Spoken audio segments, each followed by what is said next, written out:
Okay, so the next order of business is to get the delete functionality working. So when you're on this view edit page, the last button over here on the right is the delete button, the garbage can. Now we don't want to just immediately delete. We need to confirm because you can accidentally click something on a phone. These buttons are awfully small.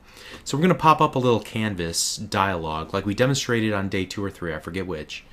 And it's going to ask, are you sure you want to delete? There'll be 2 buttons, a cancel button and a delete button. If the user hits the cancel button, we'll just back out of this and there'll be no repercussions. If they click the delete button, then we're going to need to delete the file and then return back to the main page.xaml. So to get started, we're going to need to write some XAML.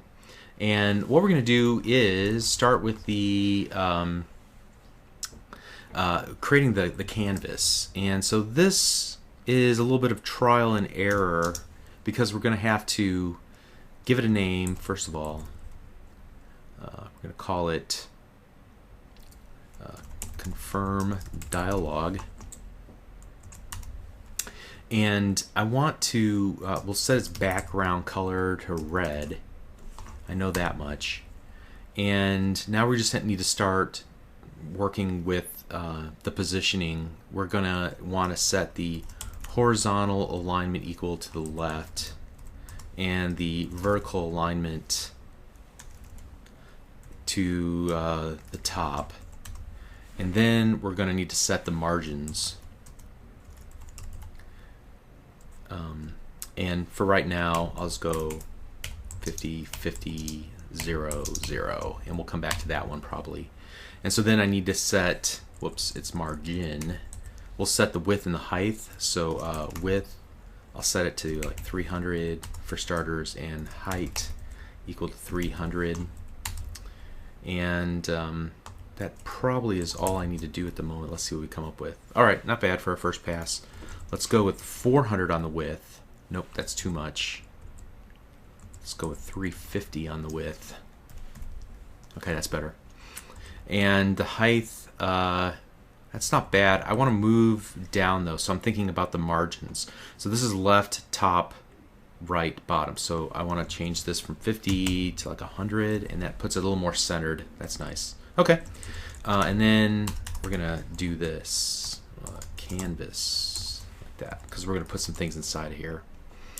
The first thing we're going to put is a text block, and we want the we'll set the text equal to are you sure, whoops, you want to delete this note. Then we will set well, I'm going to set the width equal to 330, I think, because we'll give like 10 pixels on the left and 10 pixels on the right, and it's 350 total. So then this would work. Okay, great. Then let's move on to the height of this. I don't know, 75 maybe. Text wrapping, we're going to set that to wrap always. We're going to set the well, the canvas left and top. The canvas left is 10. The canvas top will be 10. And let's see where this gets us. Okay, not bad. Text is a little small. It might be fine on a phone, but right now it's looking small to me, so I'm going to add font size to the mix. And I'll set it to like 20. See what that does. Did it make any improvement? 22 maybe? Oh, there we go. That's a little bit better. Okay. It might be big on the phone. We could, once I get a phone device and hook up the application to it, it'll help me understand what's readable and what's not. But for the moment, we're just going to work in the emulator. All right, so then the next thing I need are 2 buttons. So we'll call one of them our cancel button. And so we'll need to set its left to like 10, and then it's canvas.right, oops, top. That's going to be tricky. Let's set it to, well, we're already 75 height on this, so let's just go double on that, 150. And we'll need probably the, well, I think it's actually on a button, it's the content property. So cancel. And let's see where that gets us. Okay, not bad. Maybe we'll get the other one set up real quick. So let's call this one delete button. Canvas.left equals. So this is going. We didn't really set a width here on the previous button, so it's going to be difficult to figure out how big we're supposed to make this. Set that to 150. That didn't really do much for us. Maybe 200. Huh.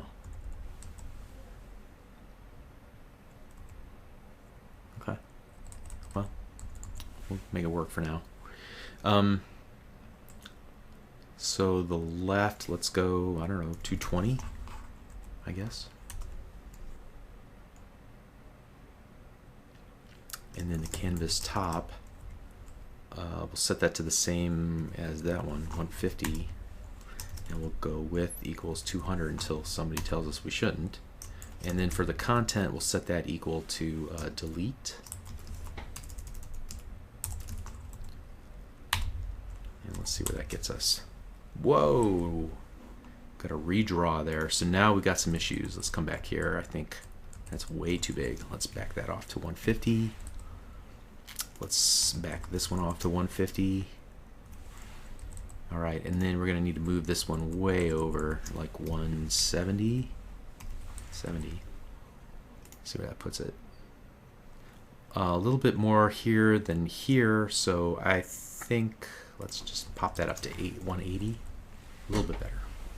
Okay. So just playing around with the XAML to get it kind of looking right. I guess the other thing we're going to need to do is create a click event, and I'll go ahead and just accept whatever they give me here. Okay. Cancel button, delete button, click. Great.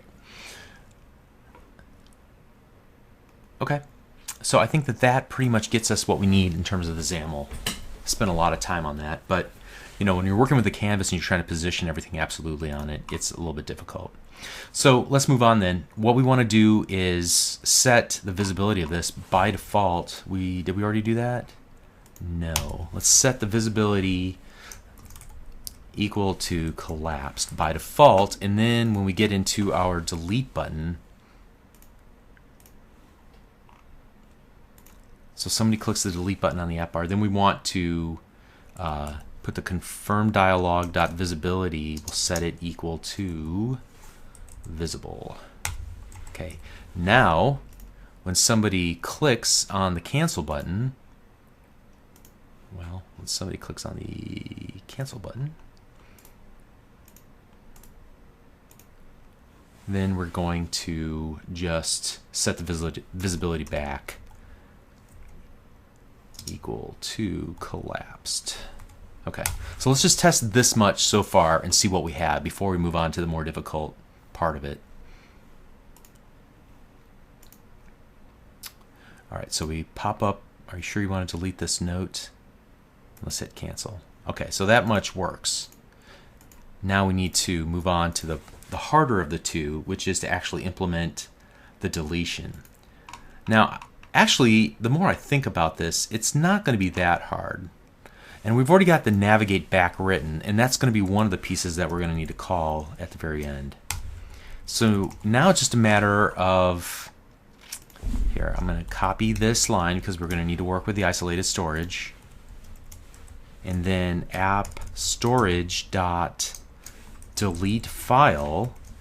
And then I think we have the file name. I think that's sitting here because we made it a member of the class. So now we can access it here.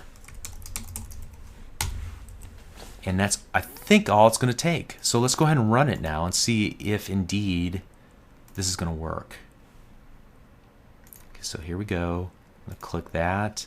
Are you sure you want to delete this note? Delete. And here we are back in our main page.xaml, and we have no notes left. So I think that worked. Okay, pretty successful. I guess in the next video, what we'll want to do then, I think we finished a lot of the functionality here. We're going to want to implement the help button. And then also we need to give thought to state. So when you're in the middle of typing in a note and you click the start button and then you come back to the application, what happens? Right now you lose it, but we want to implement some of that tombstoning feature, the functionality that we talked about, saving things into the isolated storage settings, and we'll work on that. So that'll be the next two big tasks. We'll tackle the help screen. If you recall, when we demoed the video originally, it had a little white canvas that popped up. So that'll be simple to implement. We'll see you in the next video. Thank you.